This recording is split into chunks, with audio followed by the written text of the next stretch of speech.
अस्सलाम वालेकुम। उम्मीद है आप सब खैरियत से होंगे और आप लोग देख रहे हैं अभी जिस लोग। तो जैसा कि आप लोग जानते हैं कि मैं न्यू कनाडा शिफ्ट हुई हूँ और आज की जो मैं वीडियो बना रही हूँ, मैं एक इन्फॉर्मेशन देना चाह रही हूँ हर उस बंदे को जो न्यू आने वाला है और उसके दिमाग में बहुत सारे सवाल आते हैं। और उन सवालों में से एक सवाल का छोटा सा मेरी नज़र में जो जवाब है वो मैं आप लोगों को देना चाहती हूँ आज।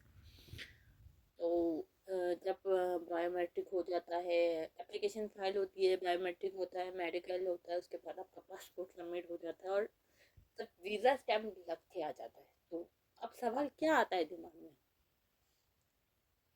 सवाल ये आता है कि एयरपोर्ट पे क्या होगा, इमिग्रेशन ऑफिसर क्या पूछेगा।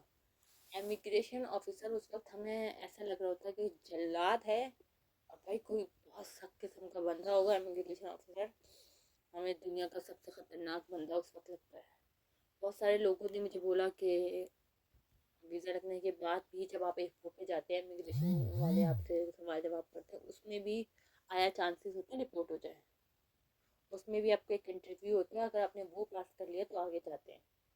और जो न्यू बंदे होते हैं, जो पुराने रहने वाले होते हैं, और उनका कोई ऐसा खास कोई सवाल जवाब नहीं होता, लेकिन जो नए जाते हैं उनको घंटा आधा घंटा ऐसा लगता है। तो सही है। फिर सोचा वीडियो देखे हैं, यूट्यूब चैनल्स पे वीडियो देखे हैं बहुत सारे लोगों की। तो बस इसीलिए मैंने भी बहुत सारी वीडियोस देखी हैं। तो उसमें मैंने देखा कि कोई बता रहा है कि हमें आधा घंटा लगा, कोई कह रहा है 1 घंटा लगा, कोई कह रहा है हमें हमारे 2 जगह सवाल जवाब हुए, हमें अलग से रूम में भेजा गया।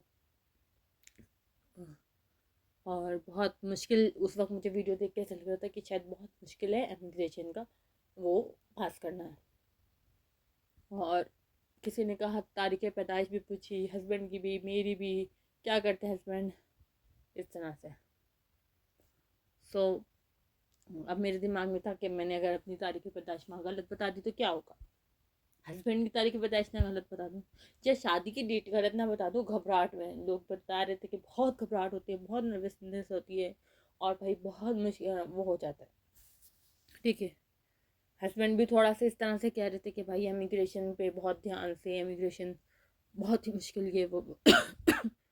जब पाकिस्तान से कोई जाता है तो मिठाइयाँ लेके जाता है पाकिस्तान की, क्योंकि वहाँ ऐसी मिलती नहीं है। मैंने कहा मैं लेके जाती हूँ, हस्बैंड ने बोला नहीं भाई पहली दफ़ा जा रही हूँ, मिठाइयाँ मिठाइयाँ नहीं लाना कि मुश्किल ना हो जाए, वेट भी कम रखना, ये है वो है। सही। एयरपोर्ट पे पहुँची, अपने घर वालों से मिली, रोना आ रहा था, इमोशनल मोमेंट होता है।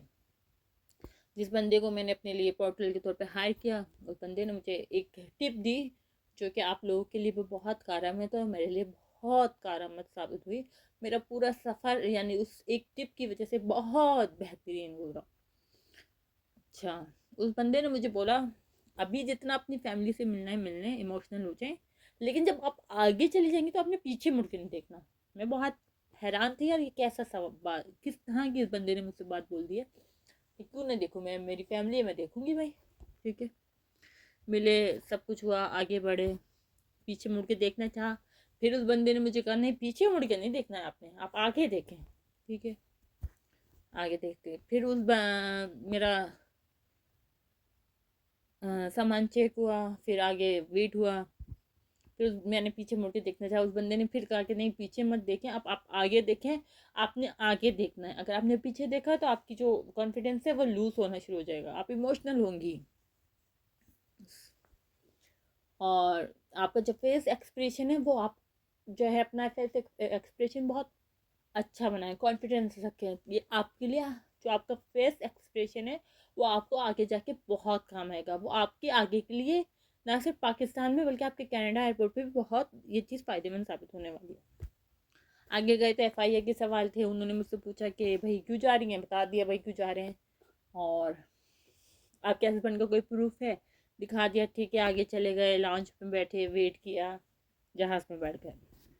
जहाज़ में बैठे फिर सवाल दिमाग में आ रहा है यार एयरपोर्ट पे क्या होगा, इमिग्रेशन ऑफिसर क्या पूछेगा, कोई मुश्किल तो नहीं होगी।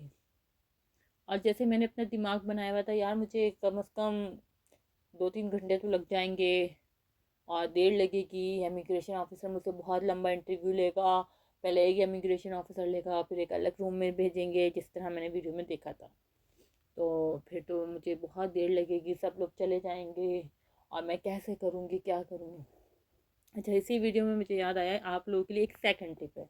जो न्यू जा रहे हैं, अलोन जा रहे हैं, जिनका कोई नहीं जा रहा, उनके लिए अगर कोई बंदा ऐसा है फ्लाइट में जो आपको लगे कि न्यू है आपकी तरह, तो आप उससे थोड़ी सी बातचीत कर लीजिए, वो आपके लिए बहुत हेल्पफुल होता है। जैसे कि मेरे लिए भी बहुत ये चीज़ हेल्पफुल हुई। तो मैंने देखा एयरपोर्ट पे, जिस वक्त मैं बैठी थी तो मैंने एक बंदी को देखा, वो मुसलसल बहुत सैड थी, आंसू बह रहे थे उसके। तो मुझे ये बात रियलाइज़ हुई कि यार ये बंदी न्यू है, ये मेरी तरह न्यू जा रही है और अलोन है। इत्तेफाक से उसकी सीट मेरी सीट के आगे ही थी। मैंने उससे पूछा कि आप अकेली हो कितनी? हाँ। तो मैंने कहा आप क्यों परेशान हो रही हो? नहीं परेशान हूँ, मैं भी आपकी तरह अकेली हूँ, जो आपका हाल होगा वो मेरा हाल होगा, कोई मसला नहीं है।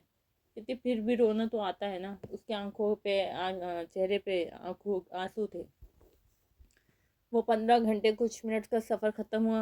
मैंने उस बंदी को कहा सुनो मेरे साथ जाना, मैं भी नहीं हूँ तुम भी नहीं हो। तो हम दोनों साथ गए। हमने देखा कि उस मशीन पे कैसे लोग वो कर रहे हैं वहाँ। हमने भी अपना पासपोर्ट स्कैन कर लिया, पासपोर्ट स्कैन किया। फिर जो है हम भी लोगों को फॉलो करते हुए उनके पीछे जाने लगे कि क्या होता है। एक जगह गए, उस बंदे ने हमारा देखा, वो टोकन जो इशू हुआ उस मशीन से, ठीक है, उसने आगे जाने दिया। एक काउंटर पे हम गए, उस काउंटर वाले ने पूछा कि फूड लाए हो? अच्छा, मज़ेदार बात, मेरे हस्बैंड ने जो बोला था स्वीट्स का। तो मैंने कहा हाँ, कोई ऐसी ख़ास, मैंने उनको आंसर नहीं किया, नो कर दिया मैंने, ठीक है। फिर उन्होंने ज्वेलरी का पूछा, तब भी मैंने कहा यस बट डेली यूज़ की लाई हूँ। अच्छा ठीक है, आगे चले गए। आप एक और काउंटर पे गए। अच्छा, उस काउंटर पे वो बंदी गई मुझसे पहले गई, 5 मिनट से, वो 10 मिनट्स हो गए वो उसके क्वेश्चन चल रहे। मुझे नेक्स्ट काउंटर की तरफ से कॉल आई, मैं वहाँ गई। उन्होंने मुझसे कहा कि मेरे COPR पे पेन से क्लिक करते हुए ये आपके हस्बैंड है, यानी इंग्लिश में उन्होंने बोला। मैंने कहा यस। कहते हैं बच्चे हैं? मैंने कहा नो। बस उन्होंने साइन कर दिए, स्टैम्प लगा दी और मुझे बोला कि आपने यहाँ यहाँ यहाँ साइन करना है, ठीक है। मुझे कहा कि जा सकती हैं, मैं हट गई वहाँ से। तो वहाँ एक पाकिस्तानी थे, तो मैंने उनसे बोला कि हमें क्या किसी और जगह भी जाना है इमिग्रेशन के लिए? इमिग्रेशन ऑफिसर कहाँ पूछता है सवाल, तो वो कहता है वो साहब कहते बीबी आपके आपके तो हो गया, आपसे तो पूछ लिया। मैंने कहा हैं, सिर्फ ये पूछा मुझसे? और मैं तो क्या क्या दिमाग में सोच रही थी। लेकिन वो बंदी जो मेरे साथ थी, वो 10 मिनट्स हो चुके थे और 10 मिनट्स उसको लगे 20 मिनट पे उसका इंटरव्यू हुआ। पता नहीं उससे क्या क्या पूछा, ये मुझे नहीं मालूम। लेकिन मसला ये था, जब जिस वक्त मैं काउंटर पे गई और इमिग्रेशन ऑफिसर मुझसे सवाल करने वाला था, उस वक्त मेरे दिमाग में ये आया मुझे इसको एक्स्ट्रा स्माइल दिखानी है, मुझे इसे बताना है कि मैं कितना हैप्पी हूँ कनाडा आने से, मुझे कितनी एक्साइटमेंट हूँ और मैं कितनी खुश हूँ। तो जैसे ही मैंने उसको COPR दिया अपना, तो मैंने बहुत स्माइल करके उसको दिया। और मैं बहुत, जैसे ही उसने मेरा COPR देखना शुरू किया, तो मैं बहुत इस तरह का अपना फेस बनाया कि आई एम सो हैप्पी, कि मुझे कितनी खुशी हो रही है। और वो जो मेरे साथ वाली बंदी थी, जैसा मैंने आपको बताया, उसके चेहरे पे एक गम था, आंसू थे, तो परेशान थी। तो आप जब परेशान होते हैं तो आपका कॉन्फिडेंस जब लूज़ होता है, तो इमिग्रेशन ऑफिसर ये चीज़ नोट करता है। तो वो देखता है ये बंदा परेशान है, तो हो सकता है आया कुछ गड़बड़ है, ये किसी गलत तरीके से तो नहीं आ गया यहाँ पे, इसने कुछ झोल झपाटा तो नहीं किया हुआ। तो वो आपसे ज़्यादा क्वेश्चन करता है। जो बंदा कॉन्फिडेंस होता है, हैप्पी होता है, तो वो उसको जाने देता है, उससे कुछ नहीं पूछता। तो उस बंदी को कस्टम में भी भेजा गया, उसने पता नहीं क्या क्या सामान का बता दिया। फिर मुझे मुश्किल से 2 मिनट लगे होंगे वहाँ काउंटर पे। उसके बाद गई, सामान के लिए किया, मैंने अपना लिया।